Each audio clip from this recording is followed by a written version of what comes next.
జనగాం జిల్లా కొడకండ్ల మండల కేంద్రంలో ఓ బాధితురాలి ఇంట్లో గుప్త నిధులున్నాయంటూ ఆ బాధితురాల దగ్గర నుంచి వేములవాడకు చెందిన కడమంచి రజనీకాంత్ గుప్త నిధులున్నాయంటూ నమ్మబలికి 9,20,000 తీసుకుని మరోసారి పూజ చేయాలంటూ 7 లక్షలు కట్టాలని అనడంతో బాధితురాలు పోలీసులను ఆశ్రయించగా కొడకండ్ల ఎస్ఐ శ్రావణ్ కుమార్ వారి సిబ్బందితో కలిసి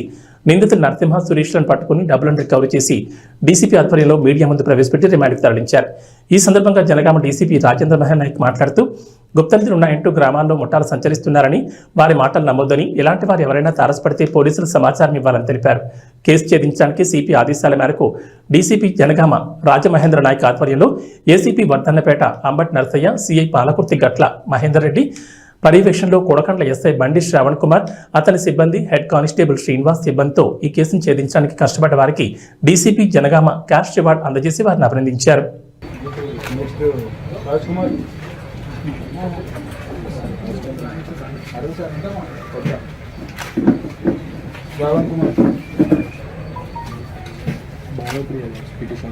अशोक अरुण संपत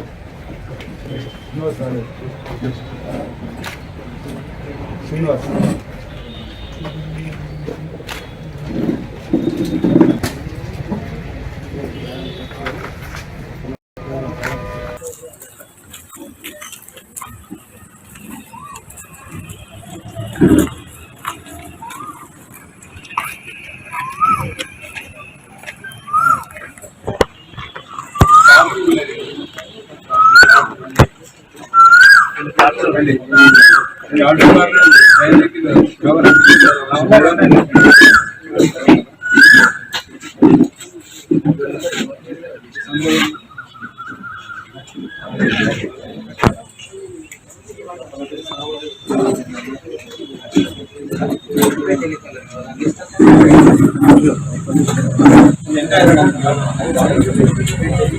Yang